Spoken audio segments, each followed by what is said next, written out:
Hello class, my name is Sergeant White. Today I will be teaching you on how to identify terrain features on a military map. Before we get started with the class, let's go ahead and knock out some administration stuff. First, let's knock out, I asked you guys to bring 4 things today to class with you. I asked you to bring a water source, something to write with, your mask, and a piece of paper. So if you could just please all get that out, I will go ahead and check you guys off.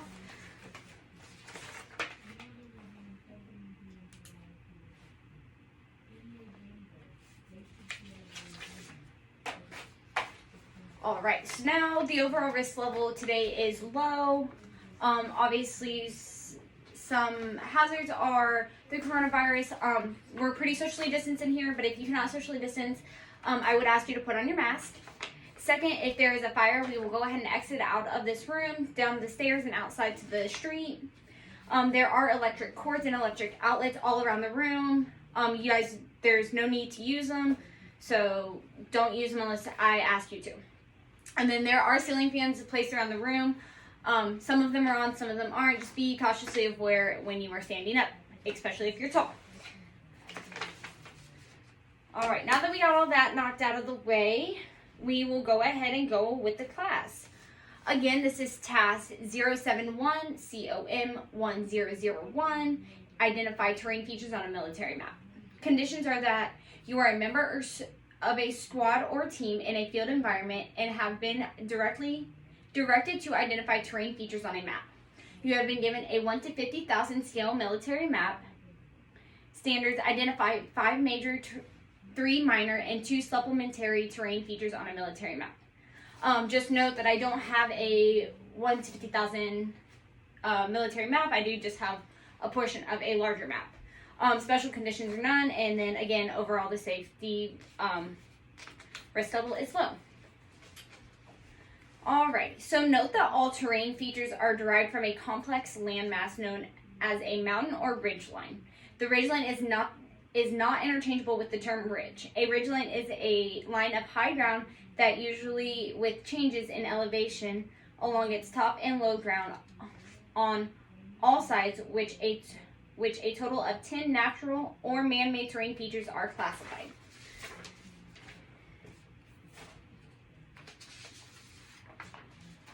So first we're going to identify the 5 major terrain features. An acronym for this is Hidden Valley Ranch Salad Dressing. So first we're going to identify a hill. So note that a hill is an area of high ground from a hilltop, and the ground slope down in all directions. A hill is shown on a map by contour lines forming concentric circles, and the inside of the small closed circle is the hilltop. So here's a picture. You guys do all have these at your desk. Just follow along. If you have any questions, go ahead and let me know. So second is identifying a saddle. Note that a saddle is a dip or low point between 2 areas of higher ground. A saddle is not necessarily the lower ground between 2 hilltops. It may be a simple dip or break along a level ridge crest. If you are in a saddle, there is a high ground in 2 opposite directions and lower ground in the other 2 directions. A saddle is normally represented as an hourglass. So if you turn it this way, you can note that this does look like an hourglass. Third of all, we're going to identify a valley. A valley is a stretched out groove in the land that usually formed by streams or rivers. A valley begins with high ground on 3 sides and usually has a course of running water through it. If standing in a valley, 3 directions offer high grounds, while the 4th directions offer low ground. Depending on the size and where the person is standing, it may not be obvious that there is a high ground in the 3rd direction. But water flows from higher to lower ground. Contour lines forming a valley are either U-shaped or V-shaped to determine the direction water is flowing. Look at the contour lines. The closed end of the contour lines always point upstream or towards higher ground. Identify a ridge. Note that a ridge is a sloping line of high ground. If you are standing on the center line of a ridge, you will normally have low ground in 3 directions and high ground in 1 direction with varying degrees of slope. If you cross a ridge at a right angle, you will climb steeply to the crest and then descending steeply to the base. When you move along the path of a ridge, depending on the geographic location, there may be either an almost unnoticeable slope or a very obvious incline. Contour lines forming a ridge tend to be U or V-shaped. The closest end of the contour line always point from high ground. Lastly, we're going to identify a depression. A depression is a low point in the ground or a sinkhole. It can be described as an area of low ground surrounded by higher ground in all directions, or simply a hole in the ground. Usually, only depressions that are equal or greater than the contour interval will be shown. On maps, depressions are represented by closed contour lines that have tick marks pointing towards low ground. Secondly, we're going to identify the 3 minor terrain features. Identifying the draw. Note that a draw is a course that is less developed than a valley. In a draw, there is essentially no level ground and therefore little to no maneuver room when it confines. If you are standing in a draw, the ground slopes towards 3 directions and downward, slopes upwards in 3 directions and downward in the other. A draw can be considered an initial form of a valley. The contour lines defining a draw are U-shaped or V-shaped, pointing towards high ground. Identifying a spur. A spur is a short, continuous slope line of higher ground, normally jutting out from the side of a ridge. A spur is often formed by 2 roughly parallel streams cutting draws down the side of a ridge. The ground will slope down in 3 directions and up in 1 direction. Contour lines on a map display a spur with a U or V shape, pointing away from high ground. Lastly, we're going to identify a cliff. A cliff is a vertical or near vertical feature. It is an abrupt change of the land. When a slope is so steep that a contour line coverage into one carrying contour of contours. This last contour line has a tick mark pointing towards the low ground. Cliffs are also shown by contour lines very close together and in some instances touching each other. Lastly, we're going to identify the 2 supplementary terrain features. So first we're going to identify a cut. So note that a cut is a man-made feature resulting from cutting through rising ground, usually to form a level bed for a road or railroad track.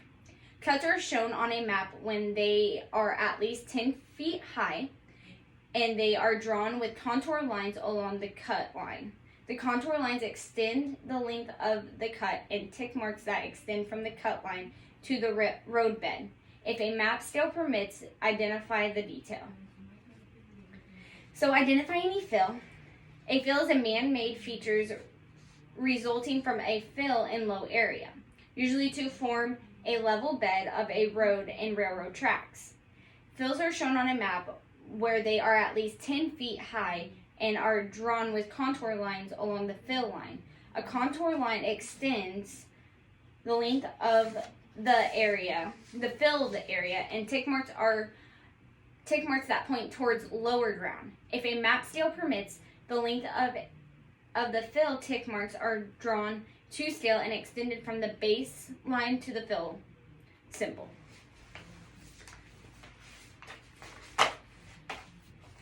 All right. So at this time, are there any questions? Okay. So at this moment, I'm going to give you guys about 5 to 7 minutes to practice, and then we will go on to testing and evaluating soldiers.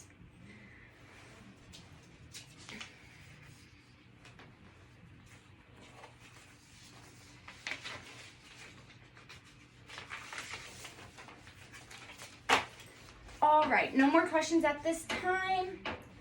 All right, so the task is, again, 071 COM 1001, identify terrain features on a military map.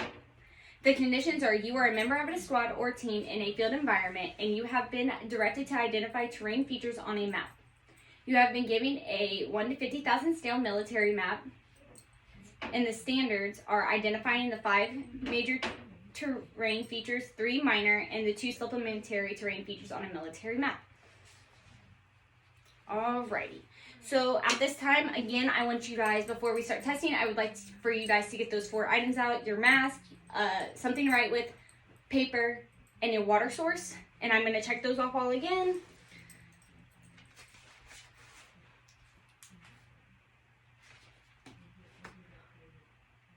All right, at this time, I am going to go ahead and start evaluating.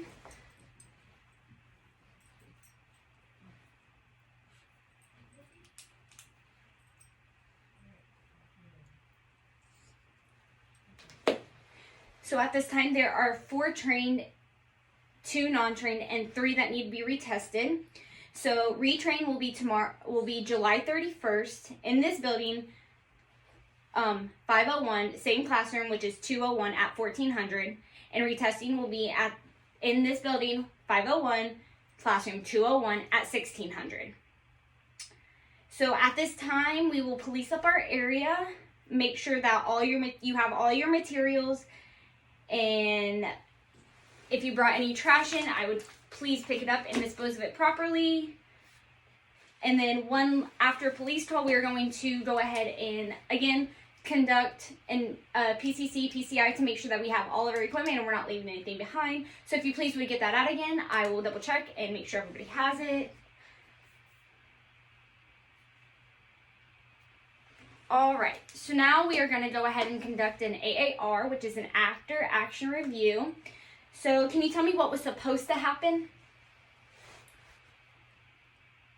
Okay, so what did happen?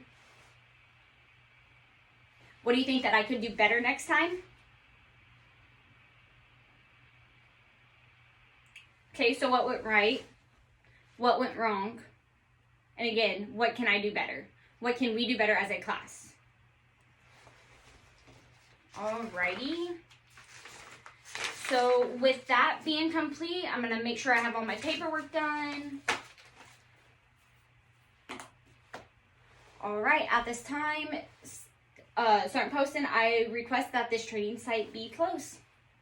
Thank you.